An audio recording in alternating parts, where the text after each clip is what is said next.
For all your t-shirt needs, check out TeePublic's Killer Selection. Follow the link in the description.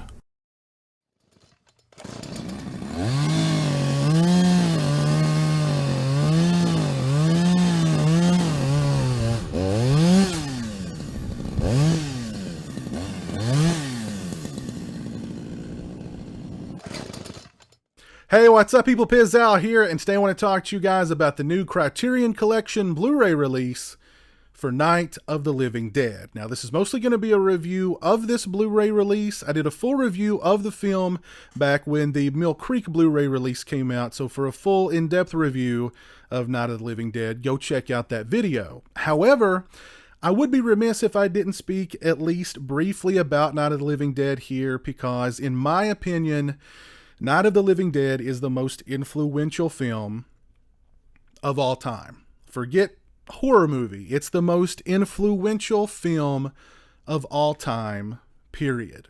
What George Romero and his latent image cohorts back in Pittsburgh in 1968 managed to create with Night of the Living Dead was an entire subgenre. Romero went on to perfect the zombie subgenre a few years later with Dawn of the Dead, but Night of the Living Dead created the zombie subgenre. No other filmmaker can make that boast. George Romero created the modern zombie archetype. Every piece of zombie fiction, be it book, comic book, television series, or film, owes Night of the Living Dead a debt of gratitude. This movie is a game changer. This movie was made on an absolute shoestring budget by amateur filmmakers. The Latent Image team, they had done commercials up to this point. This was their first feature-length film.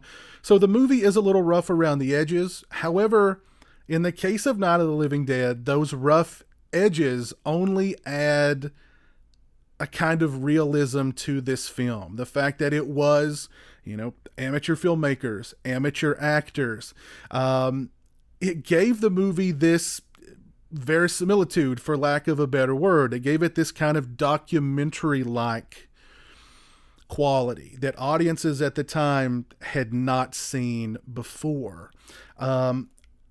I can't say enough about Night of the Living Dead. I really can't. Movies like Return of the Living Dead, movies like 28 Days Later, television shows like The Walking Dead, all the European and, Italian zombie movies. None of them would exist without George Romero and Night of the Living Dead. That is a fact. That is a fact. This is the most important film. It's probably the most important horror film ever made, and it is one of the most influential films of all time, just period. I know that's saying a lot, but I truly believe that. And I'm so glad that Criterion Collection has come along and given this film the kind of Blu-ray release that it truly deserves. Now, I'm sure all you guys know Night of the Living Dead is a public domain movie. When the film was released, they did not copyright it correctly. It fell into public domain, and there are literally 1,000,001 copies of this film out there, released to every imaginable format. And I've seen quite a few of them. I've seen good releases, I've seen bad releases, and I've seen really bad releases for Night of the Living Dead. I can tell you that this release, the Criterion Collection Blu-ray for Night of the Living Dead, is hands down the definitive Night of the Living Dead release. It sports a new 4K digital restoration supervised by George Romero, John Russo, Gary Striner, and Russell Striner. The picture quality on this release is absolutely fantastic. This is the best Night of the Living Dead has ever looked. This is the best Night of the Living Dead will ever look. There were certain sequences in this film. The black and white looked so crisp, so clean, so clear. It almost looked like it was shot with like a digital camera. This was not shot with a digital camera. This was shot on, I believe it was 16 millimeter. And if you've seen some of those other releases for the film, you know that it's a little rough. It's a little rough. Criterion Collection did an amazing job with this restoration. The picture quality and the sound quality on this release, I would give both of them perfect 5 out of 5s. The movie looks fantastic. The movie sounds fantastic. This is hands down the definitive release for Night of the Living Dead. All those other Night of the Living Dead releases out there that you own, throw them away, sell them, get rid of them. This is the definitive version of Night of the Living Dead that should be in your collection. That should be in every horror fan's collection, in my opinion. This Blu-ray also sports the 16mm work print Night of Anubis version of Night of the Living Dead. And the only differences, I believe, were, of course, the opening title says Night of Anubis and not Night of the Living Dead. There was a day for night sequence thrown in there that was removed. And I think on here, the second reel, somewhere in the second reel of the film, there's some missing elements. So it's not the complete film. But, you know, it was kind of interesting to see Night of Anubis when I'm so used to seeing Night of the Living Dead. Now, this Blu-ray release is absolutely chocked full of extras. We get some very nice packaging here as well. If I can get this guy out, we go. Very nice artwork there on the cover. We get a sort of I'm not sure what you would call this kind of packaging, but it folds out like so, and you get that image, which is very nice. You have 2 discs, one disc with the film, which is in my Blu-ray player right now, and the second disc has the extras on it. We get it's a poster, but it is also, it's got the zombie girl on it. Very nice, very nice. And it is also a write-up about the film called Mere Anarchy is Loosed by Stuart Klawans. I know I absolutely butchered the pronunciation of your name, sir, and please forgive me, but we get a very nice write-up about the film from Mr. I'm not even going to attempt to say that last name again. From Mr. Stewart. We get a very nice write-up from Mr. Stewart about Night of the Living Dead. As far as extras are concerned, first up, we get Light in the Darkness. It's 23 minutes and 41 seconds. It includes interviews with filmmakers Frank Darabont, Guillermo del Toro, and Robert Rodriguez, in which they discuss the importance of Night of the Living Dead. They discuss the impact of the film on the horror genre, on independent filmmaking, the impact the film had on them as film goers and as filmmakers. They discuss the social subtext in the film. They discuss how Romero created the zombie subgenre and how his influence can be seen in zombie fiction to this day. Very nice interview with Mr. Del Toro, with Mr. Darabont, and with Mr. Rodriguez. Of course, we get the Night of Anubis 16mm work print with an optional intro by Russell Streiner. Very nice intro by Mr. Streiner for the Night of Anubis version. We get 3 minutes and 41 seconds of dailies featuring never-before-seen raw footage in alternate takes, introduced by sound engineer Gary Streiner. We get Learning from Scratch. It's 11 minutes and 58 seconds in length. It's an interview with co-writer John Russo. Mr. Russo discusses the beginnings of the latent image and being invited by George Romero to be a part of the team, initially producing commercials, becoming a self-taught filmmaker before eventually tackling a feature-length film with Night of the Living Dead. Very nice interview with Mr. Russo. Next up, we have the Newsreel. It's 2 minutes and 48 seconds of silent 16mm footage shot for Pittsburgh Broadcast News, saved by Chilly Billy Cardille, and is the only behind-the-scenes footage of Night of the Living Dead known to exist. Very nice. Next, we get Walking Like the Dead. It's 13 minutes and 4 seconds in length. It includes interviews with cast and crew members discussing what it was like to be to portray zombies or ghouls in Night of the Living Dead. It's from the 2009 documentary Autopsy of the Dead. Very nice extra there. Next up, we get Tones of Terror. It's 11 minutes and 15 seconds in length. It is about the use of existing library music that was used to score Night of the Living Dead because they didn't have the money to pay someone to compose original music for the film, or the ability to compose and perform it themselves, and how George Romero skillfully used that stock music to his advantage in Night of the Living Dead. Next up, we have Limitations into Virtues. It's 11 minutes and 57 seconds in length. Filmmakers Tony Zhu and Taylor Ramos examine the style of Night of the Living Dead, such as how Romero got coverage, how he broke down shots, his use of handheld and stationary camera work in Night of the Living Dead. Very nice, very informative extra there. Next up, we have Tomorrow. It's 18 minutes and 20 seconds in length. It is excerpts from the July 3rd, 1979 episode of NBC's Tomorrow Show, in which host Tom Snyder discusses the mechanics of the horror genre with George Romero and Don Coscarelli. This was a real treat. This was an awesome extra on this release. I'm so glad they added it.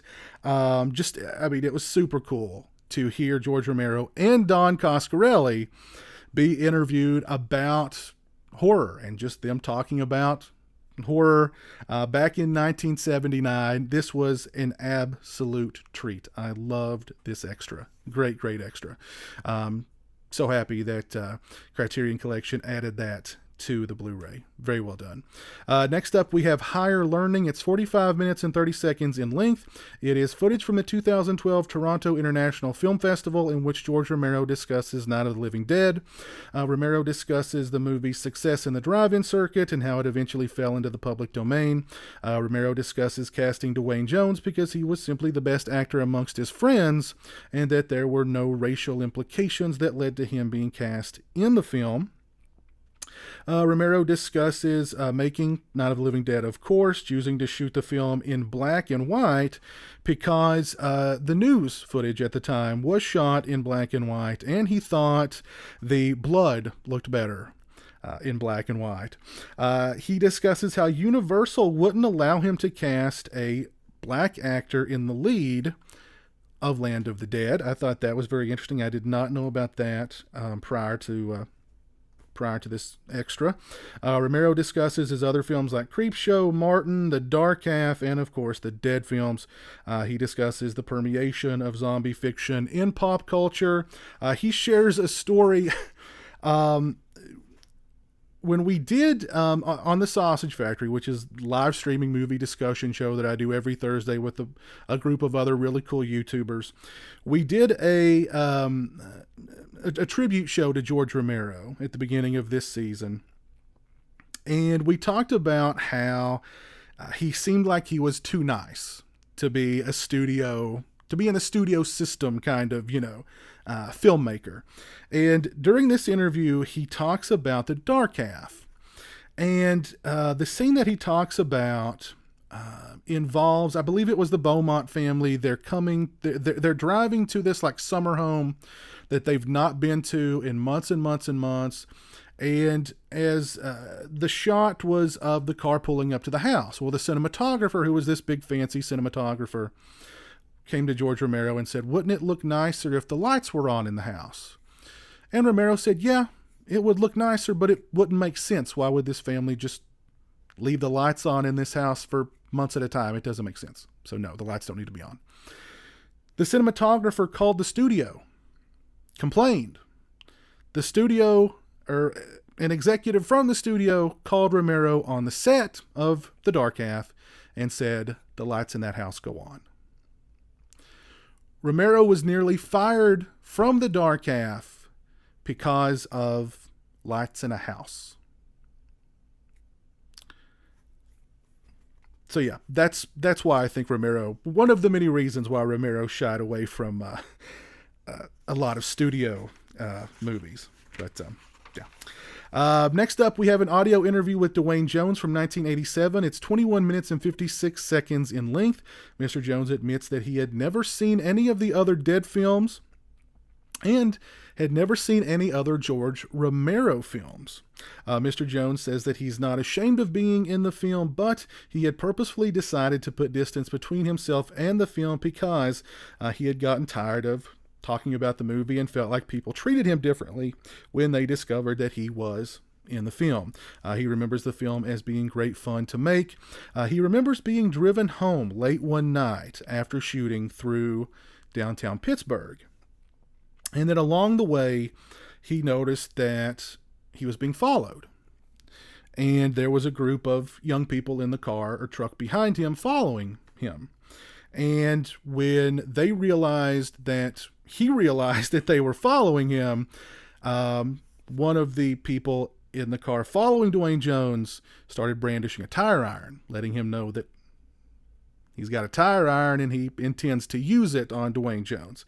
And Dwayne Jones thought that was odd because in the movie he uses a tire iron, and of course, you know, the racial implications of the film, which were very obvious to Mr. Jones at the time.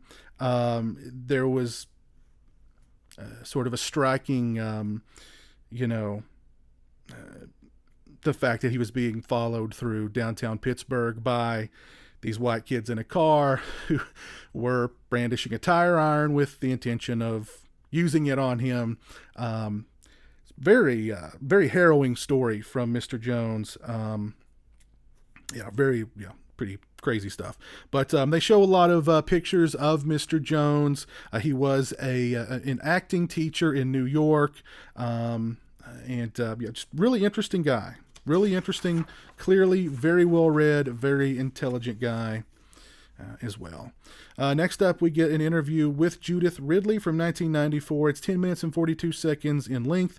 Miss Ridley discusses how she got involved in the production of Night of the Living Dead. She discusses auditioning for both her role in the film, I forget her character's name off the top of my head, I apologize, and of course for the lead role of Barbara. Miss Ridley remembers Romero and John Russo sleeping in sleeping bags on the floor of the farmhouse to save money. She also recalls that Romero wouldn't do laundry. He just bought new clothes. She remembers Dwayne Jones as being very quiet and dignified and highly intelligent. Very nice but brief interview with Miss Ridley. Next up, we get the Venus Probe. It's 32 seconds in length. It is 1967 newsreel footage detailing the real-life findings of the Mariner 5 spacecraft in Venus's atmosphere, which prefigures the radiation-contaminated satellite that causes the dead to rise in Night of the Living Dead. We get trailers, TV spots, and radio spots. We also get two audio commentaries, both of them from 1994. The first commentary is with George Romero, Carl Hardman, Marilyn Eastman, and John Russo. The second commentary is with Russell Striner, Vincent Cervinsky, Judith O'Day, S. William Hinsman, Kira Shan, and Keith Wayne. I have yet to watch the film with either commentary. The Criterion Collection have rolled out the red carpet for Night of the Living Dead. They have given it the kind of Blu-ray release that it deserves. This is the definitive release for Night of the Living Dead. This is the Night of the Living Dead release that should be in your collection if you are a horror fan. Accept no substitutes. If you've already picked up the Criterion Collection of Night of the Living Dead, please let me know your thoughts on it down in the comments section below. If you've not entered my 10K subscriber giveaway, in which I'm giving away a $100 Amazon gift card, the new Friday the 13th Blu-ray set, or your choice of a horror shirt, much like the one I'm wearing, from my TeePublic store, or a hand-painted hockey mask, follow the link in the description, head over to my website, and enter my 10K subscriber giveaway today. If you like this video, please leave it a thumbs up. If you're not following me on social media, those links are in the description. They're also right around here. As always, thanks so much for watching. I really appreciate it. Take care, and until next time, peace. Join the A Buck a Month Club and help support my channel on Patreon. Thank you to my current patrons, Orc145626, Derek Jana, Richard Mead, Jeremiah Lambert, Craig Farrand, Farron Sutton, B-Movie Mike, Robert Sabel, Turi Delamore, and Johnny Yeager.